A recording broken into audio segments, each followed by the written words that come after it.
Hello guys, welcome to another interesting video from Engine Nation. How would you like it if you were traveling on a yacht and the ship captain jumped the ship to captain the other ship because it was bigger than yours and paid more salary? Show-stopping, right? Well, that's what happened with Blue Origin. In this video, today we tell you how a Blue Origin lead engineer jumped ship and humiliated the company by joining its bitter rival, Elon Musk's SpaceX. Come, let's dive into the details. Elon Musk's SpaceX has hired a main engineer from Jeff Bezos Blue Origin. He was working on the moon lander for Blue Origin. It comes after Jeff Bezos' space business, Blue Origin, lost a $2.9 billion NASA contract to transport humans to the moon to Elon Musk's SpaceX. Nitin Arora, the lead engineer, announced his departure from Blue Origin in a linked post on Monday, following almost 3 years with the company. Arora was working on Blue Origin's lunar lander, which was meant to transport a variety of payloads to the surface of the moon. Friday, August 13th was my last day at Blue Origin, Arora wrote in the post. Working on the lunar program was an incredible experience. Over the last 3 years, I've had the privilege of working with and leading exceptionally talented, enthusiastic people. SpaceX is the next stop. Blue Origin submitted a proposal for a NASA contract to return humans to the moon by 2024 using their lunar lander. Initially, the government stated that it will choose 2 winners from SpaceX, Blue Origin, and Dynetics. However, ultimately only chose SpaceX. Blue Origin filed a suit against NASA on Monday over its decision. In a statement to Insider, a Blue Origin spokesman stated the company wanted to remedy the faults in the acquisition process discovered in NASA's human landing system. Blue Origin filed a complaint in April offering to pay up to $2 billion for the first 2 years of lunar landing construction and posting infographics on its website characterizing SpaceX's Starship as immensely complicated and high risk. Morgan McFall Johnson of Insider observed that the visuals look to cherry-pick details. Under a NASA deal, Elon Musk's company will utilize Starship to transport astronauts to the moon. From Aurora's post, it's unclear whether he'll be working on Starship. Insider reached out to Arora for a comment, but did not receive a response right away. As the NASA lander battle heats up, top personnel leave Jeff Bezos' Blue Origin. Since billionaire space entrepreneur Jeff Bezos returned to Earth late last month, his company has lost top personnel.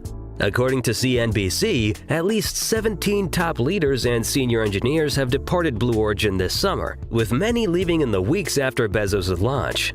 Nitin Arora and Lauren Lyons, 2 of the engineers, revealed employment this week at Elon Musk's SpaceX and Firefly Aerospace, respectively. Others have quietly changed their LinkedIn profiles in recent weeks. People familiar with the situation verified each unexpected departure to CNBC. Steve Bennett, New Shepard's Senior Vice President and Chief of Mission Assurance, are among those who left.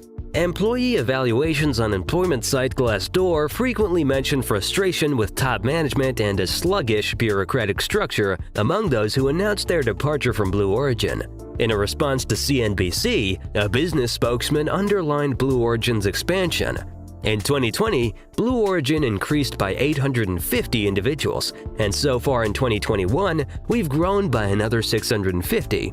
In fact, in the last 3 years, we've expanded by roughly a factor of 4. Manufacturing, quality, engine design, and vehicle design are all areas where we continue to occupy important leading positions. We're putting a team together and we've got a lot of talent, the spokesperson said.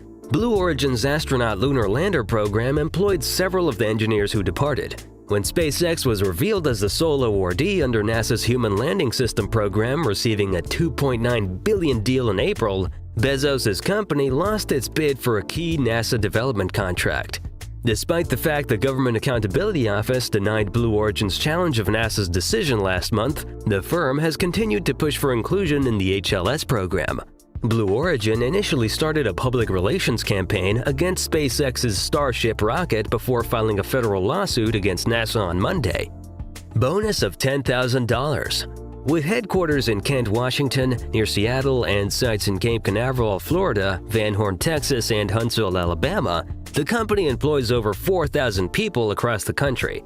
Blue Origin offered all full-time staff a $10,000 no-strings-attached cash incentive 10 days following Bezos' July 20th spaceflight, according to numerous people familiar with the matter. It was not received by any of Blue Origin's contractors. The incentive was verified by the business, with a spokesperson saying it was given as a thank you for reaching the goal of sending humans into space.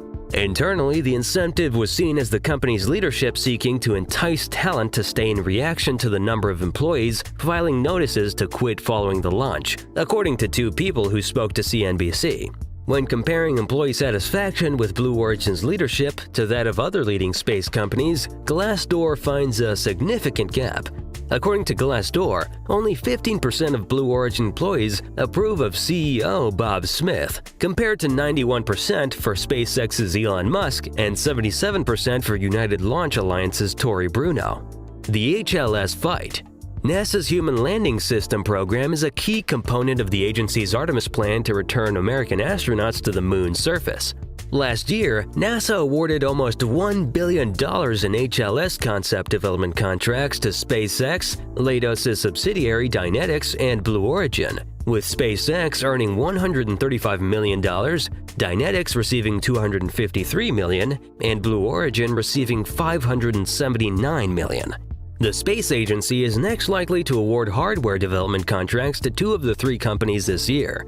However, because of a shortage in requested funds for HLS from Congress, NASA decided to award just a $2.9 billion contract to SpaceX. Blue Origin and Dynetics both filed objections with the U.S. Government Accountability Office, and NASA's work on the program was suspended until the protests were addressed. The GAO upheld NASA's judgment on July 30th. Blue Origin took its fight to the next level on August 16th, filing a lawsuit against NASA in the United States Court of Federal Claims.